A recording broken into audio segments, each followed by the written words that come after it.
हरे राम राम राम हरे हरे, हरे कृष्ण कृष्ण कृष्ण हरे हरे, हरे राम राम राम हरे हरे, हरे कृष्ण कृष्ण कृष्ण हरे हरे। जय श्री कृष्ण के चौथा अध्याय का हम अध्ययन करेंगे, श्रवण करेंगे, जिसमें बताया गया है कंस द्वारा देवकी के नवजात शिशुओं की हत्या, योग माया द्वारा सातवें गर्भ का संकर्षण, श्री कृष्ण का प्राकट्य और नंद भवन में प्रवेश, कंस द्वारा नंद कन्या को मारने का प्रयत्न और उसका दिव्य रूप में दर्शन देना, कंस द्वारा क्षमा प्रार्थना और देवकी द्वारा उसे क्षमा दान देना।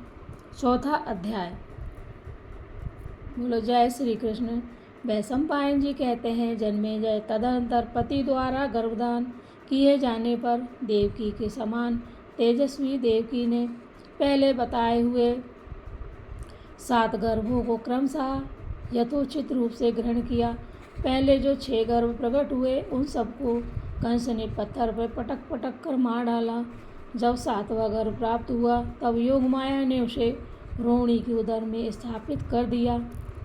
रजस्वला रोहिणी आधी रात के समय अपने भीतर स्थापित हुए उस गर्भ को गिराने की चेष्टा करने लगी, परंतु सहस्रा निंदा से आविष्ट हो वह स्वयं पृथ्वी पर गिर पड़ी। उसने अपने उधर से निकले हुए उस गर्भ को स्वप्न की भांति देखकर फिर नहीं देखा, क्योंकि योगमाया ने उसे अदृश्य कर दिया था। इससे 2 घड़ी तक उसके मन में बड़ी व्यथा हुई।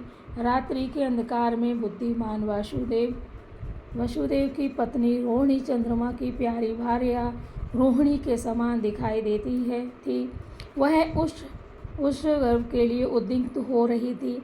उस समय निंद्रा ने उससे कहा, शुभे तुम्हारे उदर में स्थापित हुआ जो यह गर्भ है, इसका आकर्षण हुआ है। इस कारण तुम्हारा यह पुत्र संकर्षण नाम से प्रसिद्ध होगा।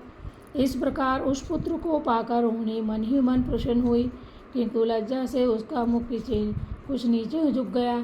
फिर तो वह उत्तम प्रभा से युक्त रोहिणी के समान अपने भवन के भीतर चली गई। उधर देवकी के उस 7वें गर्भ की खोज होने लगी।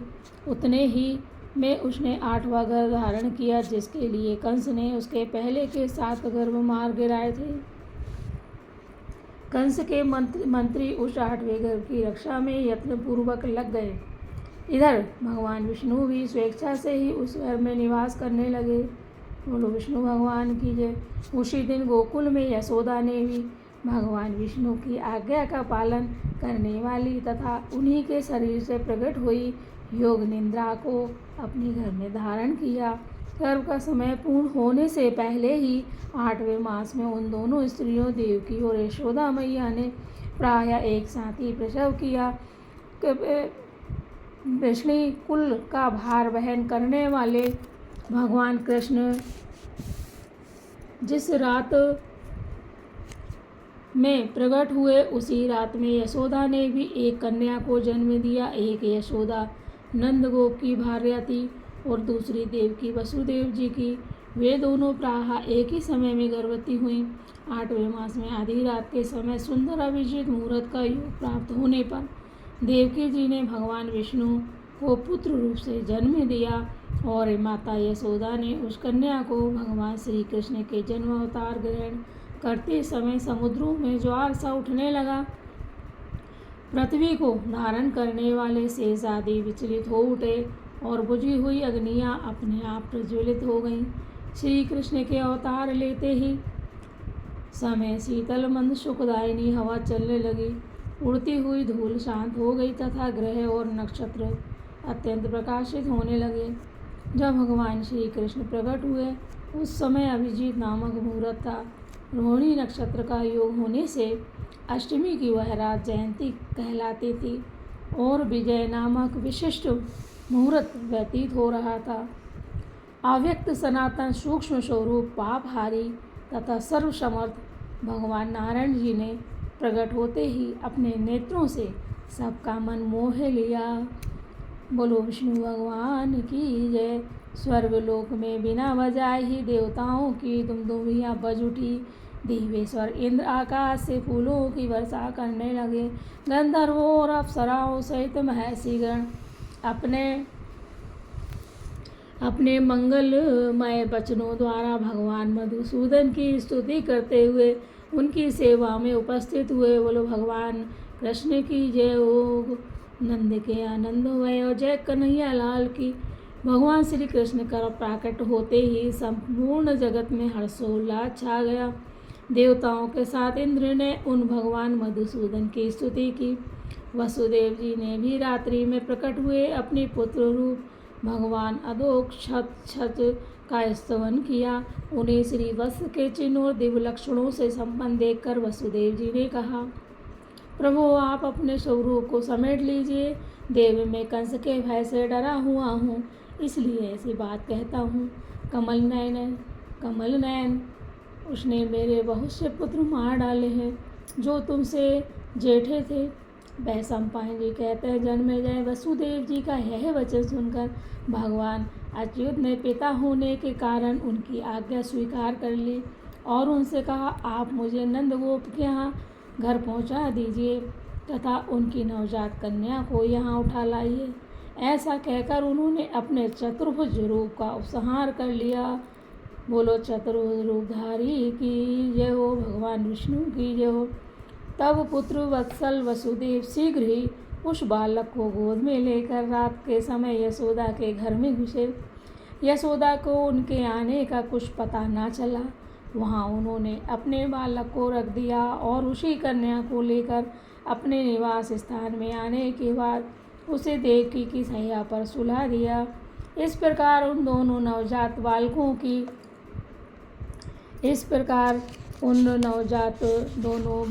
की अदला बदली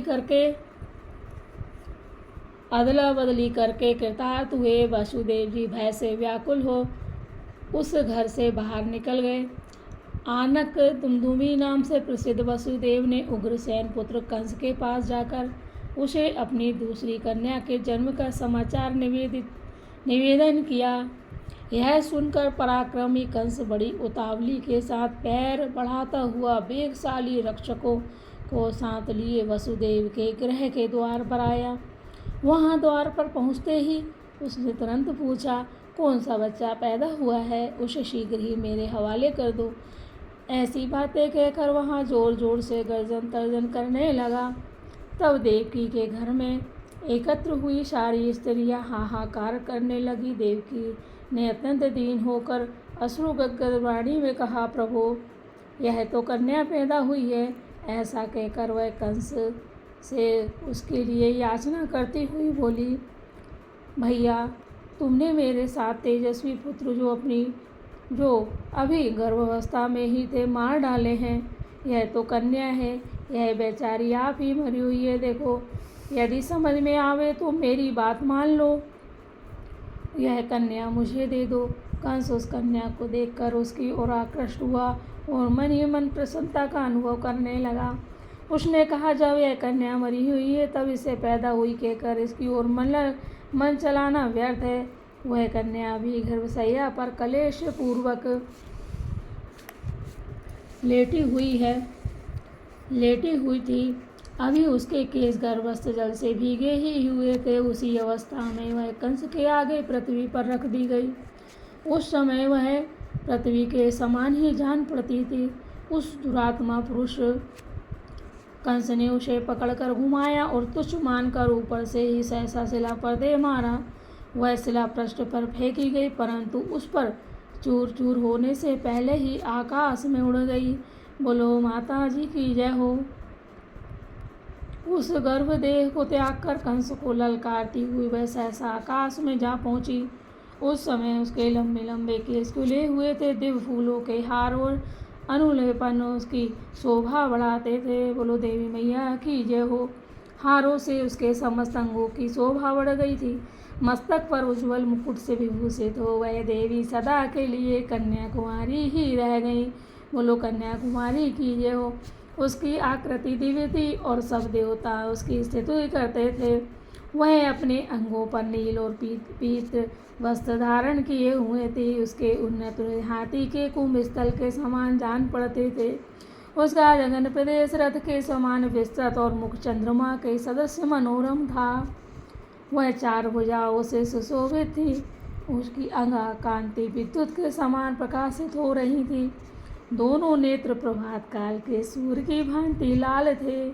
मेघों के समान उन्नत रेजों वाले वह देवी बादलों से युक्त संध्या के समान सुशोभित हो रही थी। अंधकार से आच्छन्न हुई रात्रि के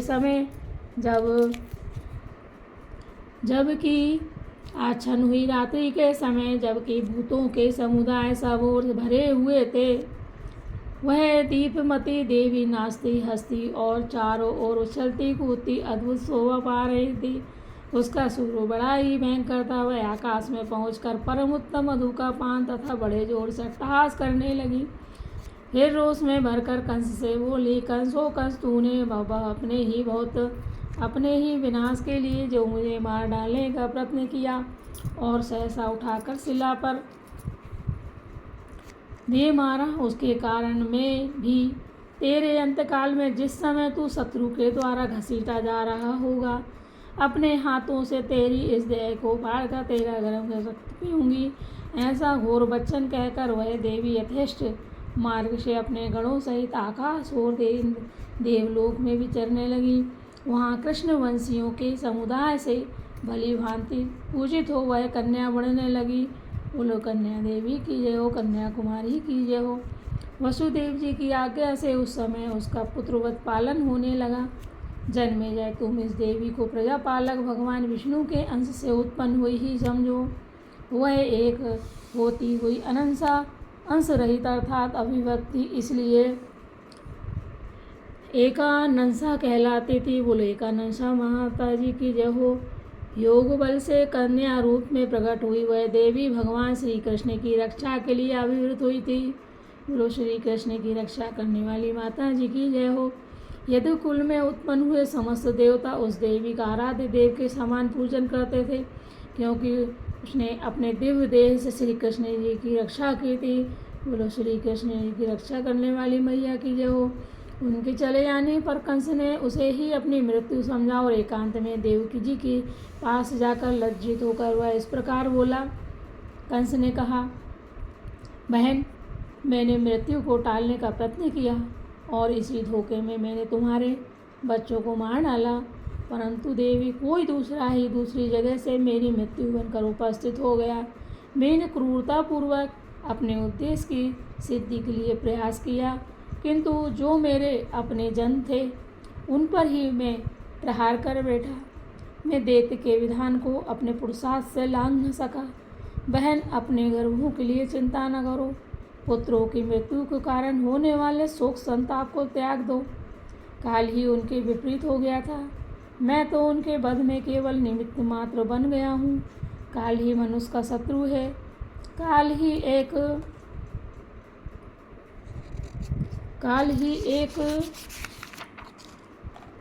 अवस्था से दूसरी अवस्था ला देता है।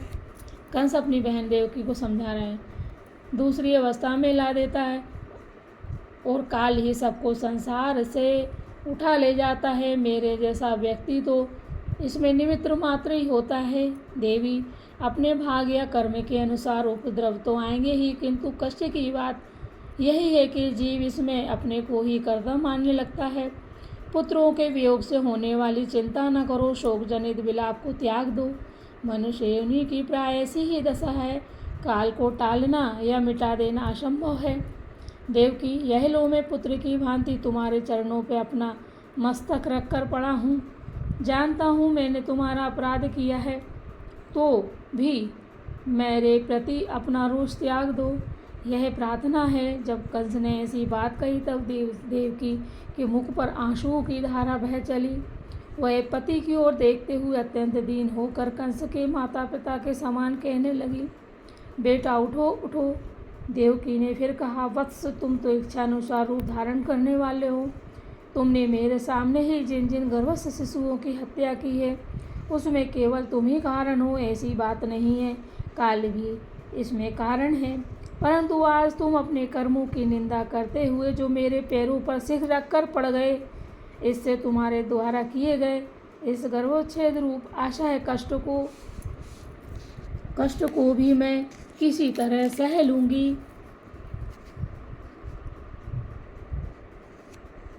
गर्भ में भी मृत्यु निश्चित रूप से होती है, बालावस्था में भी वह टलती नहीं। जवान मृत्यु भी मृत्यु के अधीन होता है और वृद्ध पुरुष तो मरा हुआ ही है। इस संपूर्ण जगत को काल ही पका देता है, मार डालता है। तुम्हारे जैसे लोग तो केवल निमित्त मात्र होते हैं। जिसका जन्म नहीं हुआ उसका दर्शन नहीं होता, जैसे वायु के सत्ता होने पर भी वह दिखाई नहीं देता, उसी प्रकार जीवन की सत्ता होने पर भी जन्म से पहले वह दृष्टिगोचर नहीं होता है। जो जन्म ले चुका है वह भी मृत्यु के बाद अजात भाव को ही प्राप्त होता है, अर्थात उसका भी दर्शन नहीं होता। विधाता उसे जहाँ ले जाते हैं वहाँ वह चला जाता है। अतः पुत्र तुम जाओ, मुझे जो पुत्रों की मृत्यु के कारण दुख हो रहा है उसके लिए तुम्हारे हृदय में विचार न हो। पहले मौत प्रहार करती है, उसके बाद मृत्यु के शेष हेतुओं की प्रवृत्ति होती है। विधि, संस्कार, पूर्व दृष्ट कर्म, जन्मांतरीय कर्म या प्रारब्ध, प्रजा की सृष्टि करने वाले काल, वास्तव में घटित हुए तात्कालिक कारण, माता पिता के दूषित अन्न भक्षण आदि कार्य तथा जातिगत स्वभाव से भी मृत्यु संभव होती है। इन्हीं सब कारणों से मेरे बच्चे मारे गए और तुम इसमें निमित्त बने, अतः इसमें तुम्हारा कोई दोष नहीं है। वैशंपायन जी कहते हैं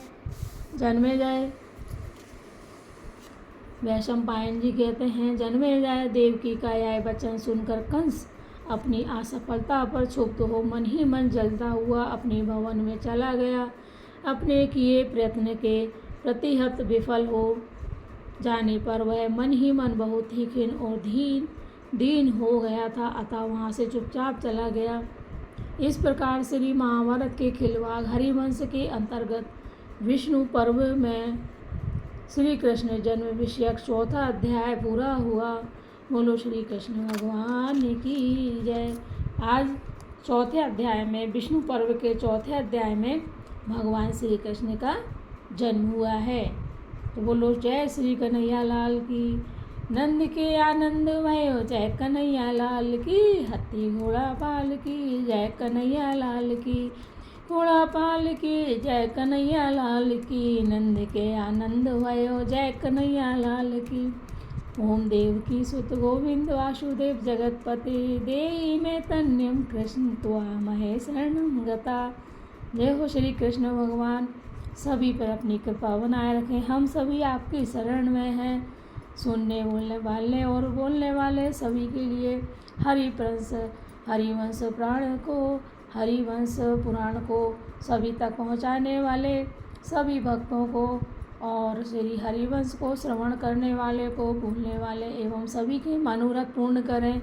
हम सभी आपकी शरण में हैं प्रभु, कृपा बनाए रखो। जय श्री कृष्ण। राधे राधे।